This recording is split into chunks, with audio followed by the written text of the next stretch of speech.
Hello, welcome to Looking Through the Glass. Finally, we're at season two. Actually, we're a little far into season two at this point. We have with us Kunken.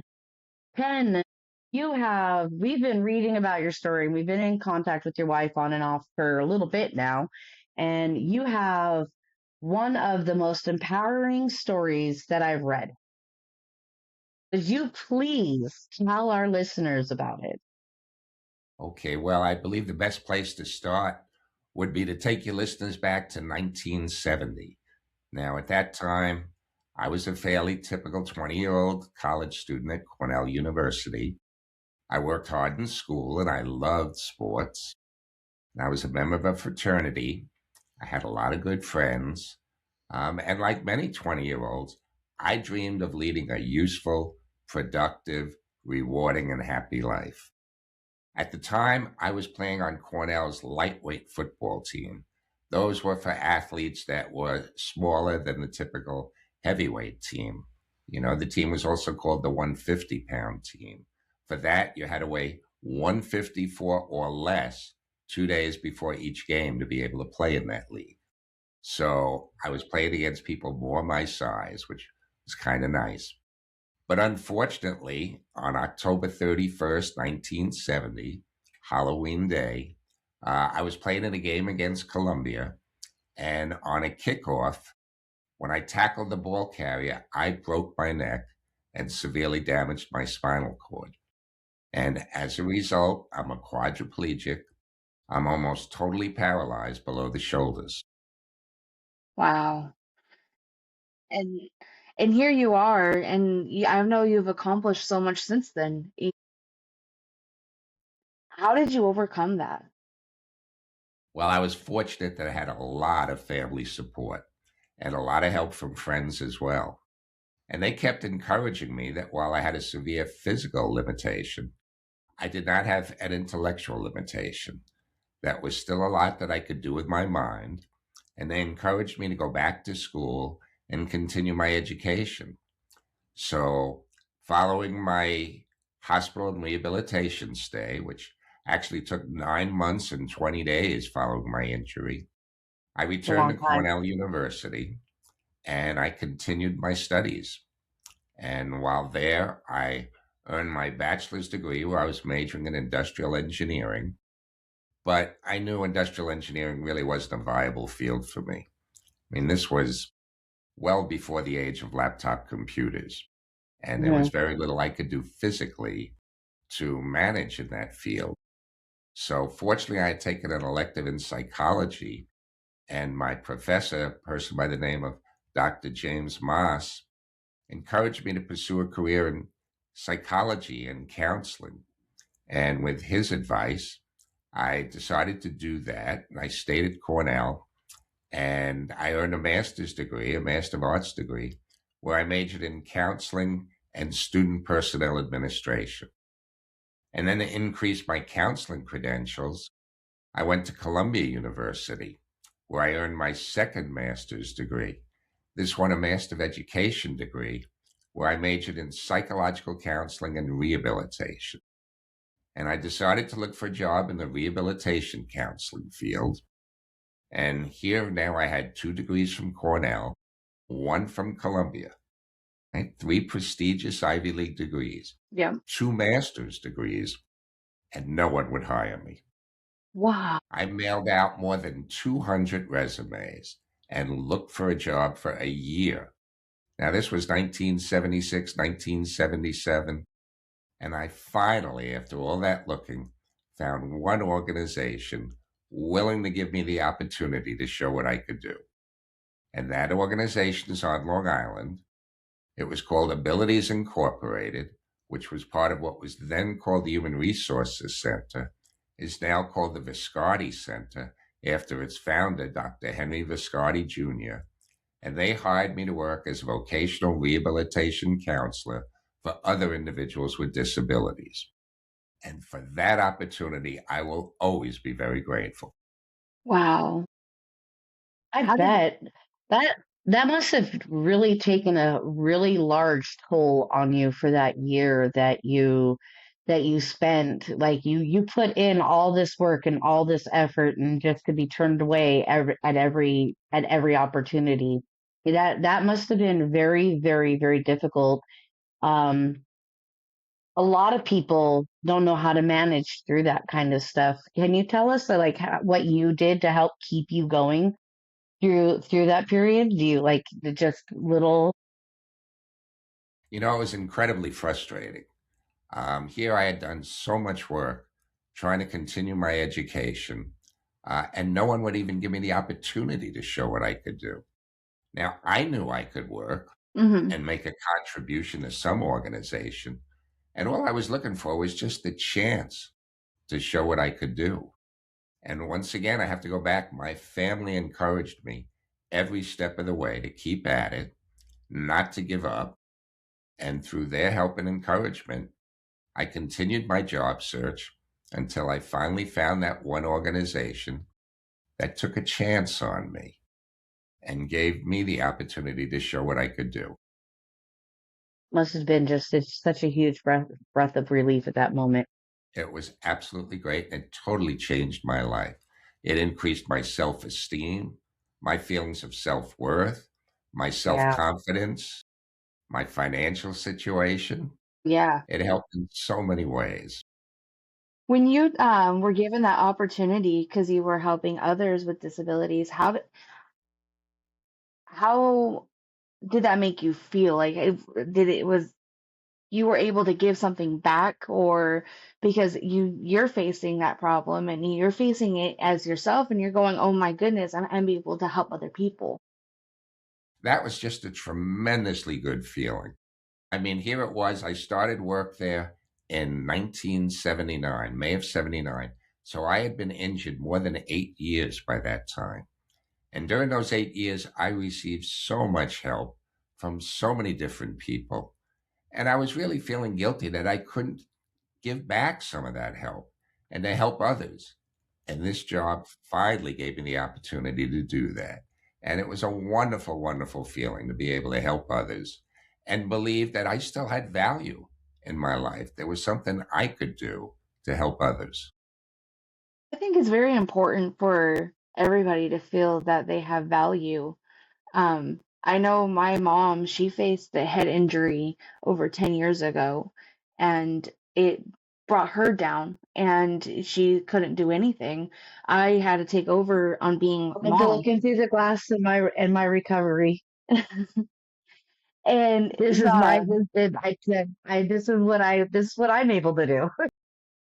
to give back because she felt that she couldn't give to anything to anybody. She was physically down. Her head was not healed, and so I can see that from her perspective, and I've watched it with her perspective, but hearing it from somebody else and being able to share that with the world, when people feel that they're not able to give or guilty because they're constantly feeling like they're taking, and you're not. You deserve that help. You know, I remember, excuse me, when I was going through rehab, one of my vocational counselors said, don't let them treat you like you're an invalid. Because basically, what does invalid mean? If you separate the syllables, it has the words invalid. And she convinced me my life still had value.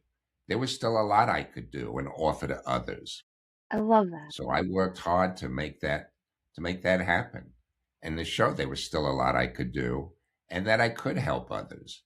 And with the hopes that they'll treat other individuals with disabilities a little more positively, give them the chance to show what they can do.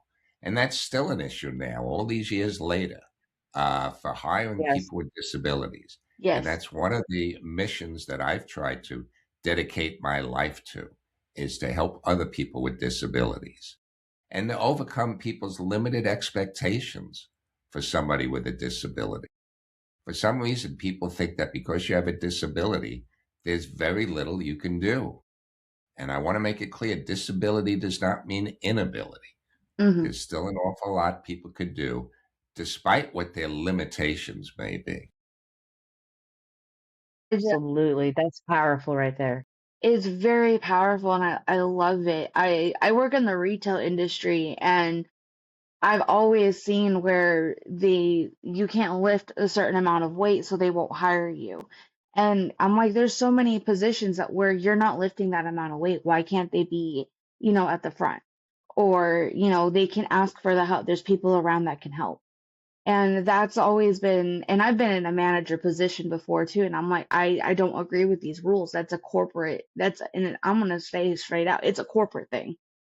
We can't hire them because they can't answer that question right. And one of the things people with disabilities have found and learned is different ways to do a job. Mm-hmm. And they tend to be more creative by having to find those ways, and they could still function just as well, if not better, than Not Mm-hmm. many better. people who don't have Exactly. those limitations. I completely Exactly. agree. Yeah, absolutely. Because I know with my seizures and with my head injury, I had to become so creative on how I just live my everyday life. You had to become very creative on how you just live your everyday life, like just getting dressed, something that is so simple for somebody else. With me, showers. Showers drain me and they put me into seizures. I don't know why. I can't explain it, but like, just a simple everyday thing that is so easy for everybody else. They get in, they do it, they go to work, they don't think anything about it until it becomes a problem for themselves. Then they think about it, and then I think that that is something that people with disabilities really face and really have to push so hard for to be recognized as no, we're not invalid, like you said. We are absolutely creative. We've had to come up with different ways to get through our daily lives. So what makes you think that we're not capable of coming up with ways to get around that job, to get that job Absolutely. done? Absolutely. Sometimes it takes a while to develop different ways of doing the same task, but it's really hurtful when people put extra limitations on you, whether they be attitudinal limitations, just not willing to give you the opportunity, or believing just because you have certain limitations, there's nothing you could do, or financial limitations. I mean, many of us do need the financial help in terms of paying for a personal care attendant, and there are so many burdens in terms of being able to secure an aid and pay that aid. And yet, for many people, they would lose their Medicaid benefits if they get a certain amount of income that comes in as well. Yes. So there are a lot of issues that still need to be improved upon, but we've certainly made a lot of progress since my injury in 1970. So your story doesn't stop where we left off. Your story continues. Your endurance and your fortitude really, really Spirit. continues. So let's continue with this. Okay. You're you get Well, I loved my work at the Viscardi Center, and they kept increasing my responsibilities. And one of the areas that they had me work on was to appear before groups and organizations and talk about topics such as non discrimination and affirmative action for people with disabilities. And often after my talks, I would be asked questions, and while I would do my best to respond appropriately, I was always careful to caution the questioners they should really consult with a lawyer about their concerns. And I guess it didn't take long before I started to think, there's no reason why I couldn't become that lawyer. There you So I go. started thinking seriously about it, and I left my job and went to Hofstra University School of Law. And it really changed the direction of my life quite a bit. And I was able to complete law school in the standard 3 year time period and passed the difficult New York State bar exam the first time that I took it. And I had done an internship during law school at the Nassau County, Long Island District Attorney's Office. And I was very fortunate that the district attorney at the time, a person by the name of Dennis Dillon, placed his hiring um, initiatives based on my abilities rather than my disability. And when I graduated, he hired me to work as a Nassau County Assistant District Attorney. And that's another opportunity that I'll always be grateful for. That had to make like headlines.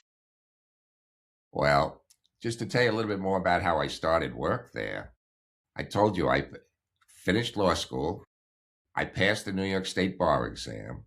I began by participating in a very intensive 4-week training program where they taught us all aspects of trial techniques from a prosecutor's perspective. And I was so proud and excited to go to court my first day, only to find I couldn't fit through the swinging doorways in the court. They were too narrow to allow me to get through in my electric wheelchair. That was the way I started. My first assignment was to our traffic court bureau, which was located on the second floor of a neighboring building. And I must say I was promoted after just 3 days there because the elevator was broken and no one knew when it was going to be fixed. That's how I got my first promotion. But other than that, they treated me like any other ADA, Assistant District Attorney. I worked extremely hard, and I was promoted a number of times because of my performance. And I eventually became a supervisor, one of the deputy bureau chiefs of our county court trial bureau, where I was then in a position where I was helping supervise more than 25 other assistant district attorneys. And I worked at the district attorney's office more than 33 years full-time and another 8 years part-time. So I worked there for more than 40 years. Wow. I'm now retired. That's Wow. And while I was amazing. there, I did a lot of litigation. I conducted 76 trials, 65 of which were felonies. I presented 252 cases to the grand jury, presented 118 pretrial hearings that I conducted, in addition to attending court conferences, sentences, plea bargaining, everything that an ADA does. And I did that for basically 40 years. Wow. Wow. That's just, your That's story is incredible. just amazing. The words can't even describe how incredible it is. Because, yeah, I Thank can't you. even find Well, the words. I was fortunate. I had the opportunity to do it. Most people are never given that opportunity. No, they're not. Most And people here, don't have even just the support, a support system. Like yeah, if you don't have a family, or whatever, you don't have a support system. I know with me, when I hit my head, the support system was my family. It was my eldest daughter, my senior in high school, that was taking care of the 6 other kids that I was raising and doing everything because I was having 90 seizures a week. Like I couldn't even use the restroom without being babysat, literally, and then I was having, because I had severe PTSD undiagnosed, along with the severe head injury, like it just amped up that PTSD, and I was going into fits of rage, like a Vietnam War vet is what that we had years of experiencing that kind of stuff. Like it was a lot to overcome. I can't even imagine, because like you said, you couldn't even get through the doors. Like you couldn't even get through the doors. So how did that happen? How did that change? Well, I was injured more than 20 years before the Americans with Disabilities Act took effect. Yes. So it took quite a while for things to be improved. I mean, I was fortunate that they widened the courtrooms, the doorways for me specifically before they were mandated to do it. And I was fortunate they did that for me. And they gave me the opportunity to function like anybody else. But just going outside, there are steps virtually everywhere I used to go. So it was difficult for me to go anywhere. There was no public transportation that was accessible to somebody who used a wheelchair back then. Fortunately, they've improved that a lot. So there are a number of barriers that have gradually been improved upon. The Americans with Disabilities Act made a huge difference, but people's attitudinal barriers still exist, and it's taken a while to overcome many of them. curiosity, do you is there still flaws that you still notice today that need to be fixed or that you believe that need to be fixed for those with disabilities? Absolutely. I mean, just finding a place to stay and live where facilities still need to be made more accessible. While a lot of public facilities have been improved upon, there's so many private stores or restaurants or other areas that you may want to go just for recreation or for travel and vacation that is still not accessible. So, basically, before I go anywhere new, I always need to check to make sure it would be accessible to me. I mean, I get around usually in my electric wheelchair, but there are a lot of places where I cannot use that.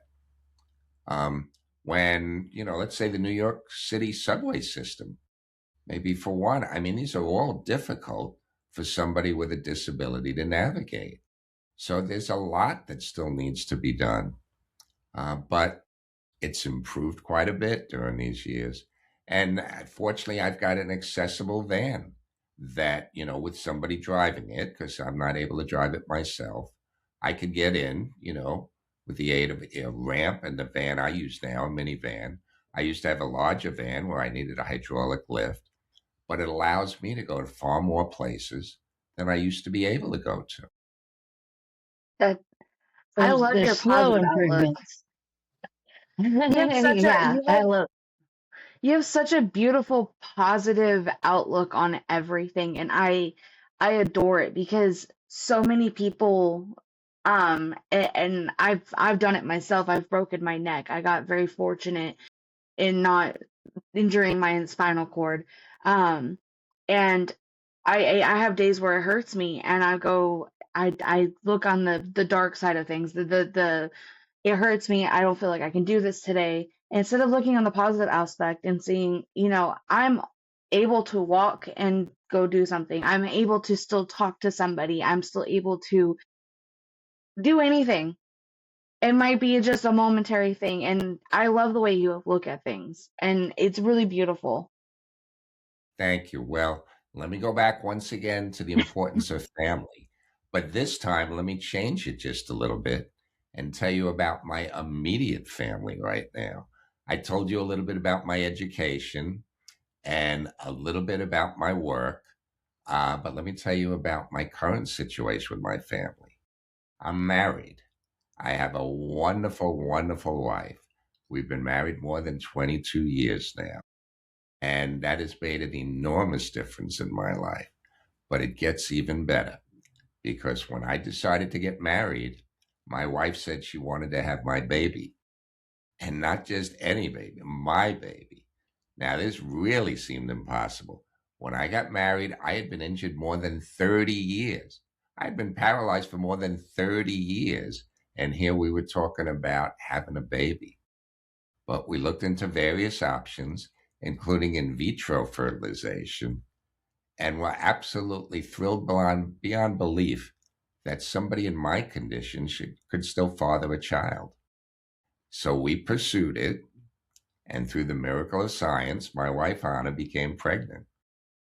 And on January 24th, 2005, I was present in the delivery room.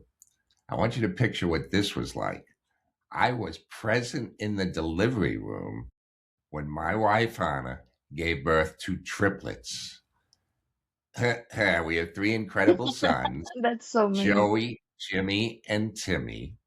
They're now, they'll be 21 later this month. They're almost 21 years old. They're all juniors in three separate colleges in upstate New York. And I could not be happier at the way my life has changed. And That That's oh my, amazing.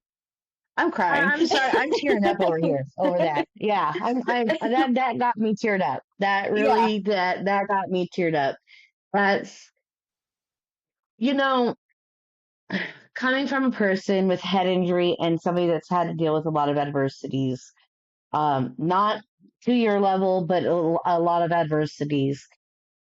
Staying positive definitely is what pushed me through. Having family to push me through, having myself, just and God, really, just and just kept pushing, pushing, pushing, pushing. And your story and everything that I hear coming out of your mouth is literally just a don't give up. It doesn't end here. That's what Absolutely. that's what I keep hearing at every word out of your mouth is don't give up. It doesn't end up here. Absolutely. And don't listen to the naysayers. Don't listen to people who tell you can't do something or it's just too difficult. What is Hmm. important is that you believe in yourself and you believe you can do anything you set your mind to. And then to go and do it, right? Don't wait for others to do it. Do it. Hmm. Right?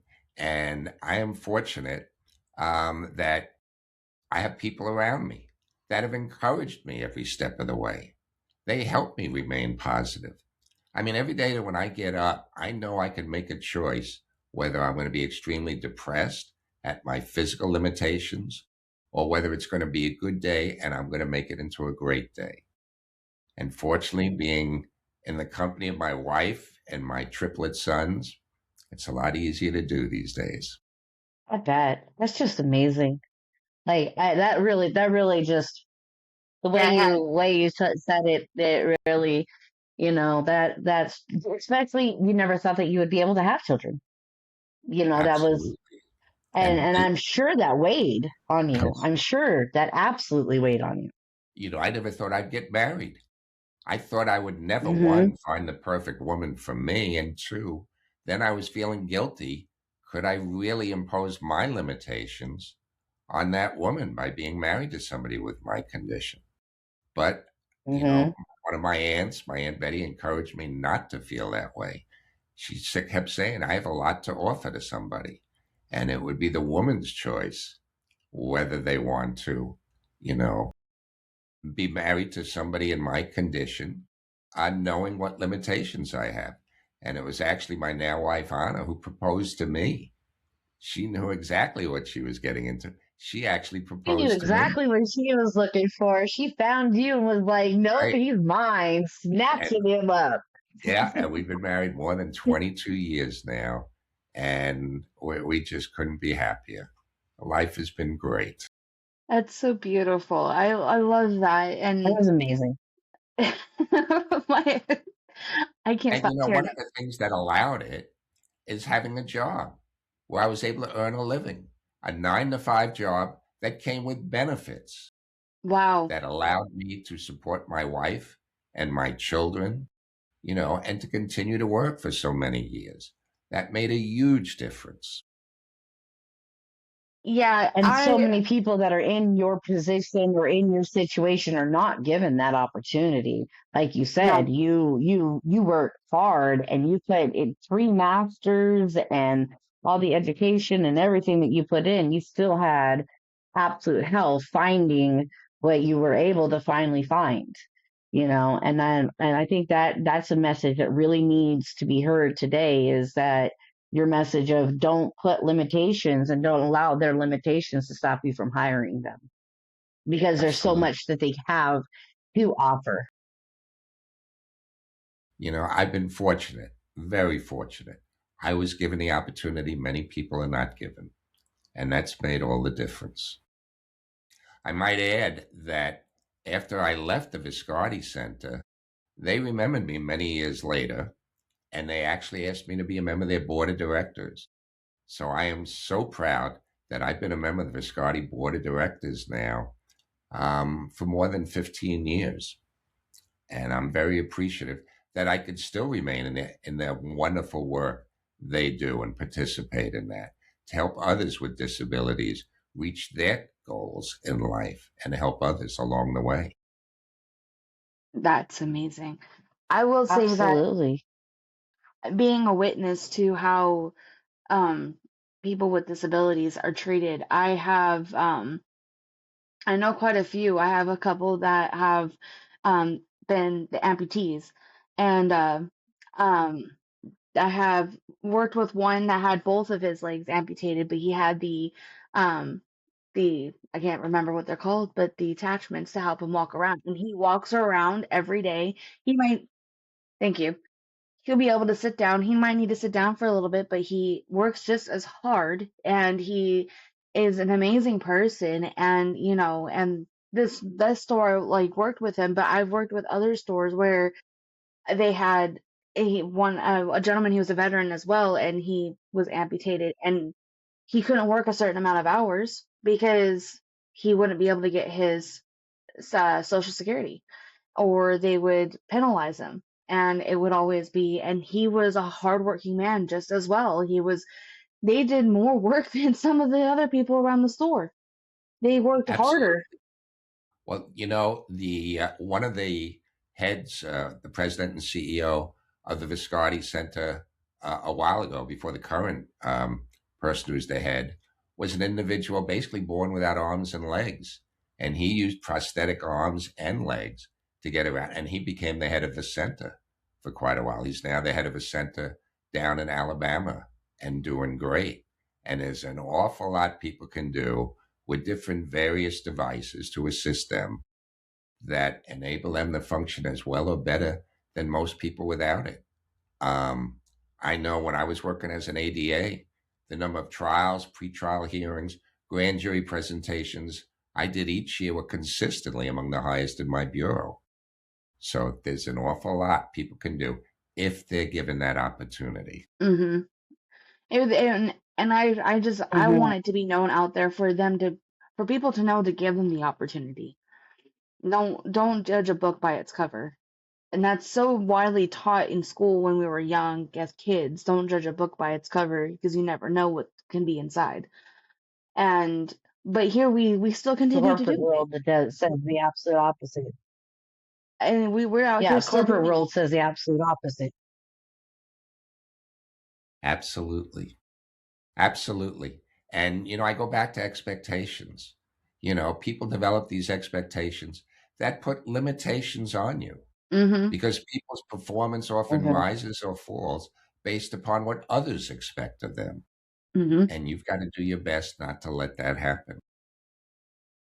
I never even thought of it that way. That's a great piece of advice right there. Yeah, that's a great piece of advice right there. Even like I could take that piece of advice and contribute it into what I'm dealing with today. Like that's a great piece of advice right there alone. And out of this entire episode, that just that piece of those words right there. Don't let other people's expectations get to you. And we are valued for a whole lot more. We're valued in the wrong ways, I believe, in the workforce and stuff like that, where a lot of people are overlooked. Um, it's just such a tricky place that they do in the workforce, where if you just say the wrong word to your boss and boom, you're fired because now they don't feel like you're competent enough, and all you're just trying to say is, hey, I feel like I need more training in this area, or just as a situation, just anything like that. You just say, go up to them and say, I feel like I need more training. You're being an honest, true employee and caring about the company. And then they go, oh no, you're not competent, and then fire you. You know. It also brings to mind the frustration I feel when I see the current administration saying negative things about DEI, diversity, equity, and inclusion. I believe they totally misunderstand and don't appreciate how DEI helps everybody, not just any one particular individual. And I might add that when I was working in the district attorney's office, when you leave that job, the ADAs go through what they call an exit interview. And during that interview, the head of personnel wants to know what you like best about the job and what you felt could be improved. And I'm so proud to say and share with you that many times the ADA that was leaving said one of the best parts of their job was meeting, working with, and getting to know me. And the reason why I want to mention that is what they were actually referring to as meeting, working with, and getting to know somebody with a disability. Because for many, that was a very unique first time experience. And other than a close relative, most people had never come in daily contact with somebody with a disability. And they found, one, it didn't mean any additional work for them, which was certainly important to them. but two, that it inspired and motivated them to do a better job. And they appreciated that. And I think when more people look at DEI and the benefits that it offers, not just any one particular individual, but to everybody who comes in contact with that individual, it will be looked at very differently. I do have to agree with that because I feel that if we were put in a position where we don't interact with somebody, such as you in a wheelchair or somebody with, prosthetic legs or anything of that We've had sort, we don't other know how to guests on approach here them. with wheelchairs. But we don't know how to approach them. And we Yeah. feel, and that's where people need to feel comfortable. And you'll feel a lot more comfortable when you deal with people with disabilities on a daily basis. Yes.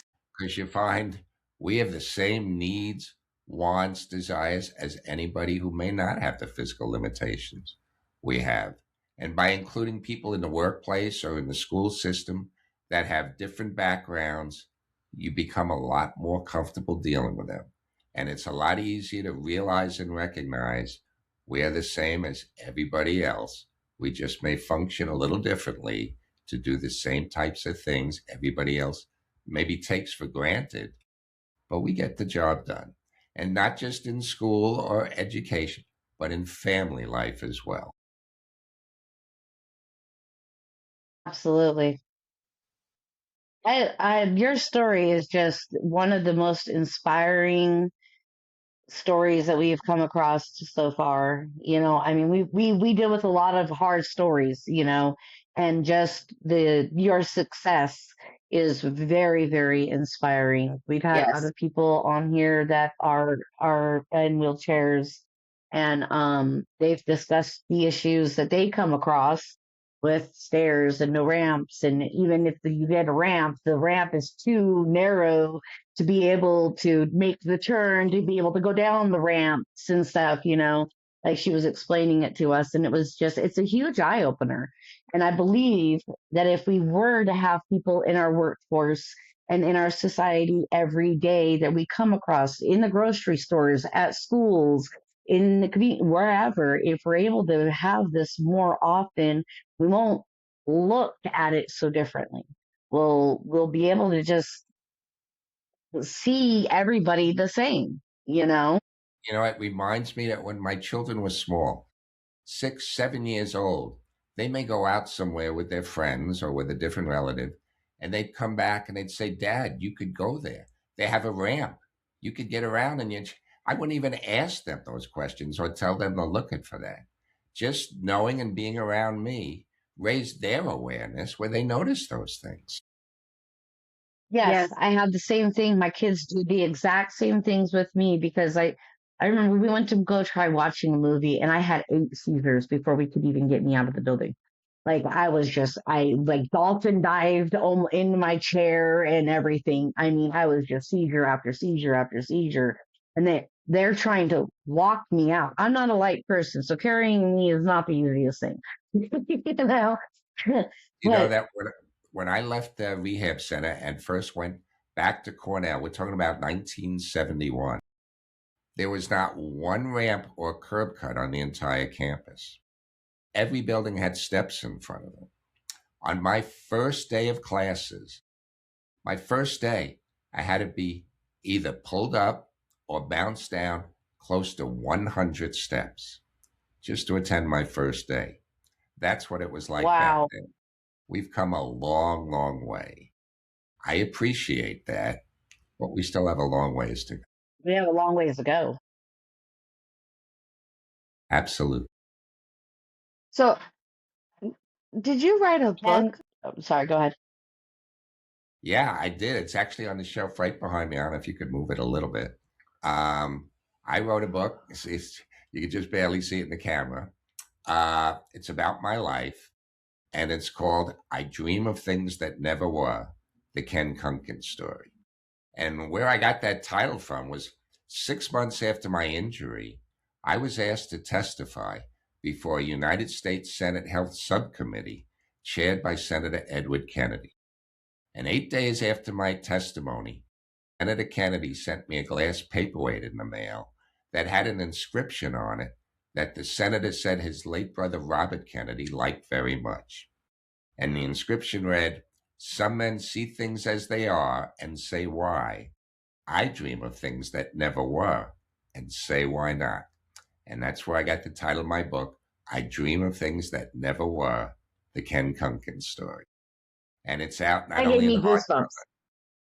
it's out in hardcover, in an ebook, a Kindle version, as well as in an audiobook that I narrated myself with my son Timothy actually doing a recording for it. Wow. That's great. That's That is amazing. great. Oh my goodness. You have so much um in your story, and it's,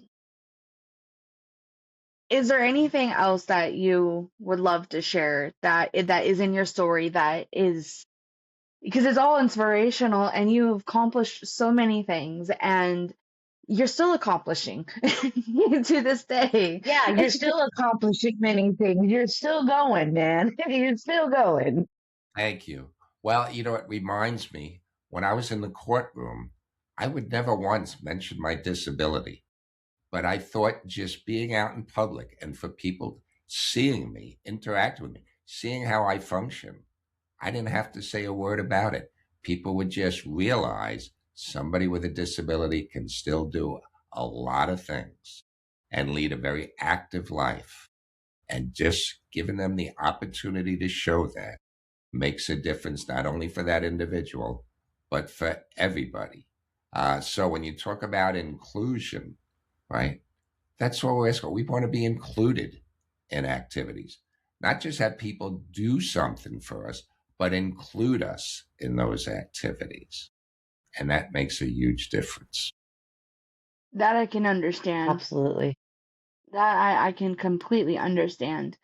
And the more you talk about it, the more I realize my mom has faced it in a lot of different ways too. She's faced a different disability, and like my I can go out with my sister and my grandmother and go shopping, and my mom can't be there because the lights get to her and she'll seize up. And the only way I was able to make her feel somewhat included was keeping her on the phone and letting her see, because And we were baby FaceTiming.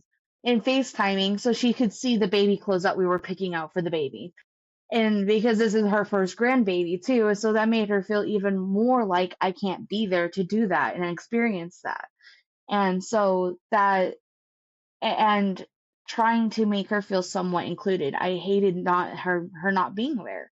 But I was like, I don't want you to feel completely left out. So here we could try this. And so I do feel that if we allow people, we need to allow that and ask what will help you feel included, because sometimes we don't know. Absolutely. I was fortunate, after my injury, my relatives took me everywhere to be included. I mean, I've traveled across the United States. I've gone to Europe, right? I've done all types of different vacations with people. I've been actively involved in helping raise my three sons. And just being included in those activities made an enormous difference, not only in my life, but in their life as well. We Mm, all benefit. absolutely. Yes, Absolutely. I'm I so should think glad that. that your wife found you and said, I want him. He's mine. Fortunate.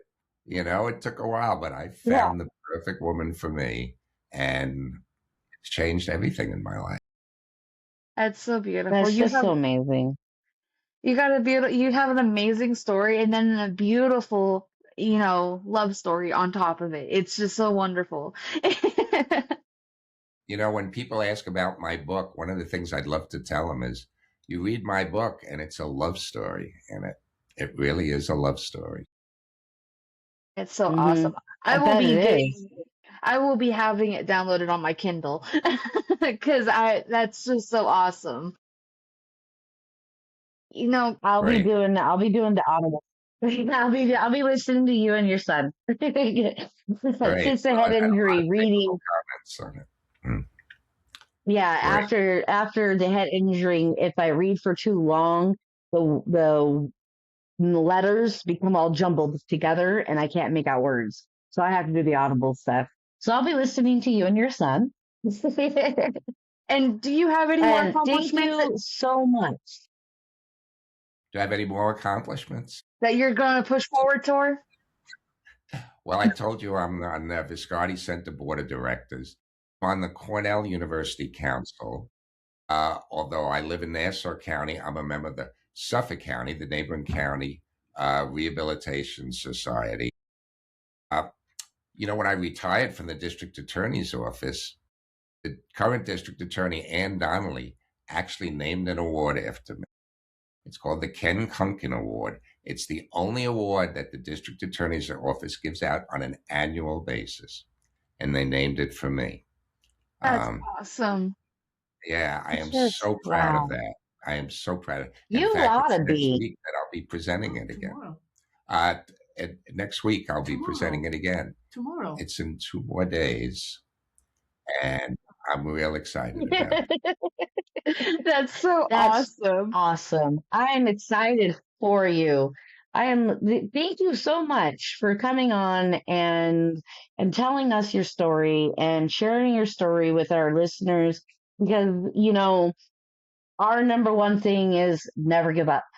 Just never give up. The second you give up is when you fail. I don't care how many times failure isn't failure until you give up. That's when you've Right. failed, Well said. Very good. Thank you, Ken, so much. and Thank you yes, both for thank you. giving me the opportunity to share my story. Your story needs to be heard. It's And beautiful. yes, it is amazing and it needs to be heard. And we will be more than as each accomplishment you keep coming up with, we will be more than happy to have you come back. Thank you. I appreciate that. Thank you so much. Of course. Yes, And absolutely. like you said, your book, it can be found on Kindle, Amazon, and audio, right? Right. Yeah. If they go on my website, kenkunken.com, that will tell them a number of ways they could purchase the book because it's on a number of different sites. I mean, Amazon is probably the most common one, but it's on others as well. And it's also in the library, whether it be audiobook or the hardcover. So there are a number of ways that people could um, learn more about my story. Well, most definitely. I'll make sure I'll include that in the descriptions for those who are driving and listening, of course. And once again, we appreciate you coming on. We appreciate you understanding We our appreciate your wife. Thank you. yes, and the understanding of our hiatus when I had gone into hospital and everything. So I appreciate it, and I'm so glad that we finally got you on here. Thank you. I am as well. All right, and to let our listeners know, we will you can contact us at 12lookinthrough THRU 34theglass@gmail.com. It's been so long since I said that. If you You have a know story P's gonna mess with you on it again. if you would like to bring your story, come on and share your story with us, or if you would like us to share your story for you, you can always email us your story. Again, thank you all for listening, and thank you, Ken, for coming on. Thank you. Ooh,